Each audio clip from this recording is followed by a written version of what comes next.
Hello everyone, I hope you're having a wonderful day. Today, we're going to discover the quiet turning point when a broken shack begins to feel like home, a small garden starts to bloom, and CEO Minh finally confesses the feelings Thuong never dared believe could be meant for her. If you enjoy the story, don't forget to subscribe so you won't miss the next videos. Twilight settled slowly over the red dirt path, washing the land in rust and shadow. The wind moved through the wild grass in restless waves, carrying the damp smell of soil after rain. Ahead stood a weathered shack on a forgotten patch of land, half hidden by weeds, looking less like a home than something time had abandoned. Thuong walked one step behind CEO Minh, clutching a thin plastic bag to her chest. Inside were a few simple things: greens, instant noodles, and small groceries from the store. Nothing expensive, nothing impressive. Yet to her, those items felt heavier than anything she had owned in years. They were not merely food. They were the first signs that maybe this place could become somewhere she belonged. Her heart beat too fast. Part of her wanted to believe this was the start of a new life. Another part was terrified to trust it. Minh reached the door first and pushed it open. The old wood groaned, and dust rose into the dim air like a curtain lifting on years of silence. The room inside was bare, stale, and tired. Moldy blankets lay in one corner. A thin mat, half folded and damp, leaned against the wall. Spiderwebs clung to the window frame. The smell of neglect hung in the room like something alive. Minh turned and looked at her, but his face held no embarrassment and no pity, only calm. "Come in," he said gently. "Let's start here." Thuong stepped across the threshold. That one movement felt larger than it should have, like crossing into a place where the past might still follow her, but no longer had complete power. She knelt beside the old bedding and reached out with trembling fingers. The fabric was cold and sour with dampness. The moment she touched it, memories rushed back too quickly: the street, the hunger, nights with no roof, the husband who left, the sister who disappeared to the south, her grandmother and Aunt Lynn wondering whether she was alive, whether she had eaten, whether she had found any shelter from the rain. She swallowed hard and kept working. Minh moved quietly around the room, opening the window, dragging broken things outside, sweeping dirt into rough piles. After a moment, he came back in with gloves and held them out to her. "For the mold," he said. She looked up, startled by the smallness of the gesture, by the way he had already thought of something she herself had not. She took the gloves without speaking and pulled them on slowly. When the electricity finally flickered on, the dim bulb overhead cast a weak but steady light across the room. It revealed every crack in the wall, every stain on the floor, every sign that this place had been left alone too long. And still, that thin glow felt like hope. Not because the shack had become beautiful, it had not, but because light, however weak, had entered it again. Thuong worked harder after that. She gathered the old blankets, folded what could be saved, threw away what had rotted beyond use. She swept the floor, wiped the small table, and opened every corner to air. Every movement scraped against the life she had survived, but it also pushed her forward, little by little, into something new. Outside, the wind brushed the weeds against the wall and sang through the loose boards like a lullaby. Inside, the room slowly changed. Not completely, not magically, but enough. By the time the sky turned dark, the shack no longer felt like ruin. It felt like the first fragile shape of shelter. The next morning, sunlight slipped through the cracked window slats and spread in long strips over the floor. The room still looked poor, still rough, but it looked awake now, touched by hands and claimed by effort. Minh and Thuong moved through it together in quiet rhythm. They positioned the old wooden bed against the wall where the light was strongest. They spread the clean mat, the faint scent of soap mixed with the smell of fresh earth drifting in from outside. Soon the little room filled with the smell of instant noodles cooking over a small fire. Steam rose in soft white swirls, warming the space in a way sunlight could not. They sat close to the doorway with bowls in their hands, the fish pond outside catching quick flashes of light whenever the breeze touched its surface. Then Sung Thuong began to speak. She told him about her childhood, the years without parents, the sister lost to the south, the marriage that had given her more loneliness than comfort, and the collapse of that life. Min did not interrupt. When she finished, he said quietly, "Stay here from now on. Grandma and Aunt Lin will feel at ease knowing where you are. If anything happens, tell me. Tell my family. You don't have to carry everything alone." Those words entered her chest like lantern light.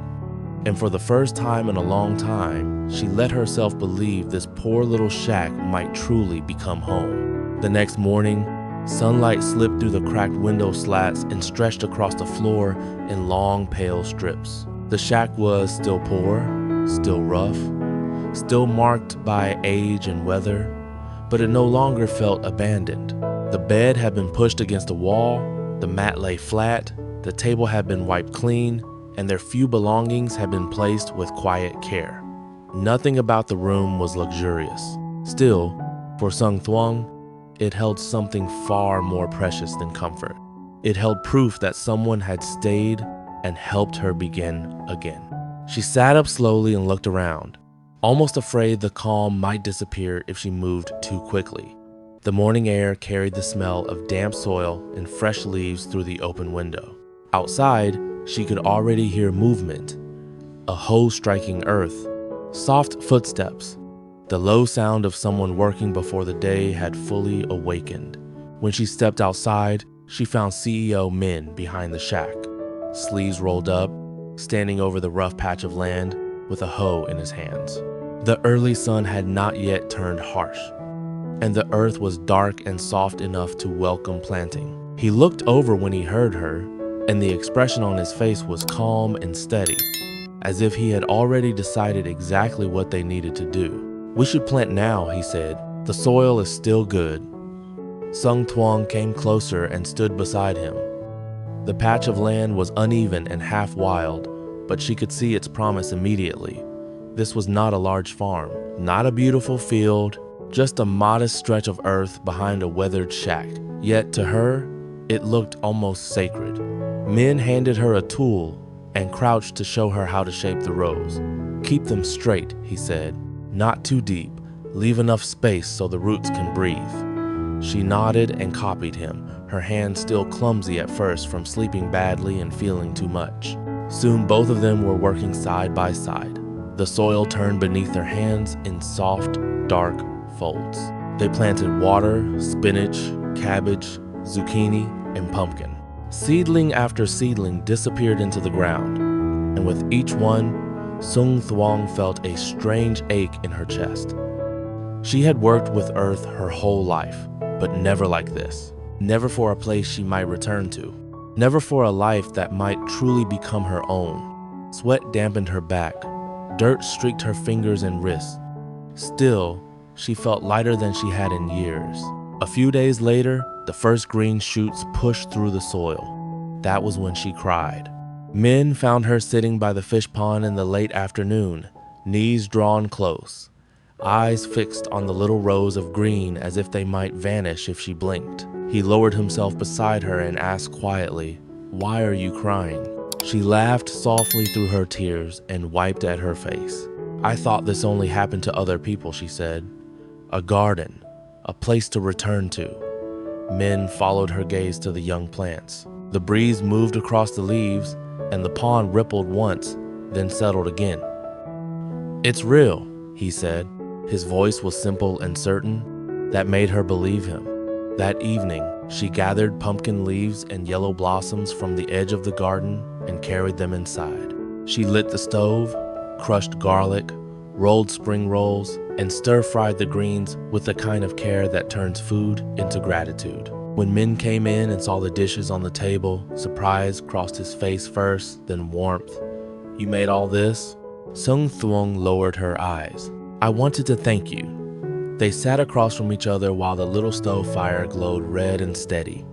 The room filled with the smell of garlic, warm oil, and fresh greens. For a while, They ate in silence, and the silence did not feel empty. It felt close. Then Min set down his chopsticks and looked at her with an honesty that made her still. "I don't really know how to say this," he said, "but moments like these make me happy, and I have feelings for you." The words landed softly, but they changed everything. Thuong lowered her head at once. Her cheeks burned. Her heart beat so hard she thought he might hear it. It was not fear, not exactly. It was astonishment, disbelief, and the fragile beginning of joy she had never allowed herself to imagine. Min continued, his voice gentler now. "I'm not forcing you to answer. You don't need to explain anything. I just wanted you to know." She looked up then, and what she saw shook her more than the words. He was not looking at her with pity, not as someone broken, not as someone to rescue. He was looking at her as a woman he truly cared for. She could not answer out loud. Instead, she picked up another spring roll and placed it gently on his plate. It was a tiny gesture, but it carried everything she could not yet say. Outside, dusk settled across the yard. Shadows stretched along the shack walls. Inside, the room remained simple and poor, but something inside it had changed forever. The little garden outside was real. The roof above her was real. The warmth of the fire was real. And now this, too, was real. This fragile, trembling beginning between two people who had each been lonely in different ways. For the first time in years, Thuong no longer felt like a woman drifting from one sorrow to the next. She had a place. She had hope. And sitting across from her in the glow of the stove, she had someone who saw not only her suffering, but the life still waiting to bloom beyond it. On a fading evening, CEO Min leads Thuong to a weathered old shack and gently helps her begin cleaning it, turning a place of dust, mold, and loneliness into the first fragile shelter she can call her own. Though the space is poor and broken, it becomes the starting point of a new life. The next morning, under soft sunlight, they work side by side to arrange the room, share a simple meal, and slowly open their hearts.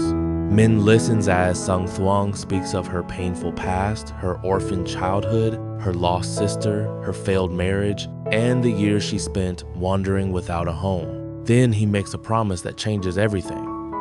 She can stay, and she no longer has to face life alone. Together they plant a small vegetable garden, and when the first green shoots appear, Thuong breaks down in tears. That evening, over a humble meal, Min finally confesses that his feelings for her are real, beginning something tender and life-changing between them.